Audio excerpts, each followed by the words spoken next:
মহারাজজি নমস্কার। নমস্কার। আমার আজকেই আপনার কাছে প্রথম আমি আপনার সাধন নির্দেশ বইটি ইউটিউবে দেখে আমি অর্ডার দিয়েছি আর কি। যোগীরাজ সাধন উপদেশ আর অর্জুনাচার্যের সাধন উপলব্ধি গোপন কথা, এই বইটা এসে গেছে। আর আজকে আমি একটু রাস্তায় ছিলাম, আজকে আমার একটা আশ্রমের কাজ থাকে বলে আমি আপনার ওই মেডিটেশন প্রোগ্রামে যুক্ত হতে পারিনি। আচ্ছা আচ্ছা, আর আর রাস্তায় আমি মেট্রো করে আসছিলাম, আপনার পুরোটা আমি শুনেছি। তো একটা প্রশ্ন আমার ছিল। বলুন বলুন বলুন। তো আমি আপনার এমনি খুব ফলোয়ার, আমি আপনার সবটাই দেখি। হ্যাঁ। কিন্তু ইউটিউবে যেগুলো থাকে সেটা খুব সংক্ষিপ্ত পরিসরে করা, সেটা তো খুব গভীর তত্ত্বের আলোচনা আপনি করবেন না, এটাই স্বাভাবিক। আর আমি বৈষ্ণব সাধন মন্ত্রে বেশ 2.5 বছর রয়েছি। সৎসঙ্গ যোগদা সৎসঙ্গের পাশে কাঠিয়া বাবা সেবাশ্রম আমার গুরু মহারাজজি। হ্যাঁ হ্যাঁ, আমি আমার গিয়েছিলাম। নাম দীক্ষা হয়েছে ডানলপ এখন। তো, ডানলপ তো। হ্যাঁ হ্যাঁ হ্যাঁ হ্যাঁ হ্যাঁ, আমি হ্যাঁ গিয়েছি। হ্যাঁ হ্যাঁ। আমি গিয়েছি ওনার তো কাছে। ওখানে তো নাম কীর্তনাদি ভজন কীর্তনাদির মধ্যে দিয়ে আমাদের সন্ধ্যা সংকীর্তনাদির মধ্যে দিয়ে স্তুতি প্রার্থনা হয়ে থাকে, নাম সাধনটাই মুখ্য। আর হুম। সাধারণ মানুষের সেবা কর্মের মধ্যে দিয়েই ভগবত উপাসনা। কিন্তু ক্রমে আমি অনুভব করছি যে শ্বাস প্রশ্বাস ক্রিয়ার ওপর আমার বিশেষ একটি আগ্রহ রয়েছে। হুম। কিন্তু যেহেতু আমাদের মানে বৈষ্ণব সম্প্রদায় তো শ্বাসের ক্ষেত্রে খুব খুব সেইভাবে তো ইন্ট্রোডিউস নয়, পুরোটাই নাম সাধন। আর নামটা শ্বাস প্রশ্বাসে করলেও যে সেরকম সঠিক বিশেষ নামের প্রতি নয়ের লক্ষ্য হারিয়ে শ্বাসে চলে আসে না, শ্বাসের থেকে লক্ষ্য বিচ্যুত নামে চলে যায়, কাজে দুটোই হয়ে ওঠে না। হুম। তো আমি কি দুটো কি একসাথে করা সম্ভব? মানে ধরুন আপনার সামনে তো আমিই বসে আছি। জীবনে 17 বছর বয়সে বৃন্দাবন পালিয়ে গেছি সন্ন্যাস নেব বলে। এই যে আপনার আহ, সামনে উদাহরণ, এই এই মানুষটাই সেই মানুষটাই। তো 17 বছর বয়সে পালিয়ে, আমার সবাই জানে এবং ভিডিও দেওয়া আছে ওখানে। 17 বছর পরে বয়সে পালিয়ে গেছি সন্ন্যাস নেব কৃষ্ণ মন্দিরে বৃন্দাবনে। সেখানে ছিলাম, থাকার পরে গুরুদেব বললেন তোমার সংসারে কিছু কাজ ইত্যাদি ইত্যাদি। তো আমি আপনার সামনে আছি, আর তো কেউ লাগবে না, আর কারোর এক্সাম্পল লাগবেই না, আমি আছি। ও ও আচ্ছা, আনমিউট হয়ে গেছে। হ্যাঁ, বলুন।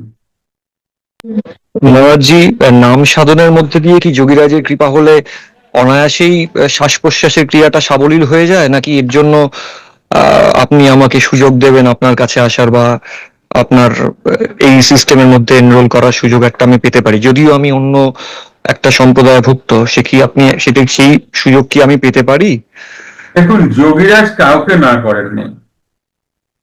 আপনি তো অন্য সম্প্রদায়, মানে হিন্দু ধর্মের অন্য সম্প্রদায়। আমার ভক্ত মুসলমানও আছে। হ্যাঁ, আমি দেখেছি। যোগীরাজের শিষ্য মুসলমানও ছিল। তো মূল বিষয়টা হচ্ছে মানুষ আমাদের কাছে, সম্প্রদায় ম্যান্ডেটরি নয়, মানুষ লাগে। তাই বাবাকে জিজ্ঞাসা করা হয়েছিল, বাবা নিজের মুখের কথা, ডায়েরিতে লেখা দেখবেন, যাকে যাকে তাকে দীক্ষা দিচ্ছেন এটা কিন্তু সমাজের জন্য ক্ষতিকর। বুঝলাম উনি ভাই, বাবাকে হুম। ওই সমাজ কিন্তু বাবাকে চেপে ধরেছিলেন।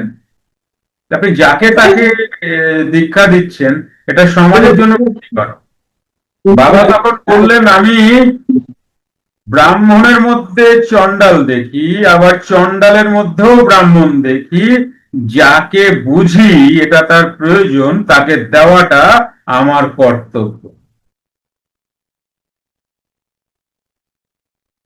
আর বাবার উপরে কে কথা বলবে? বাবা তো প্রচুর শিক্ষিত ছিলেন।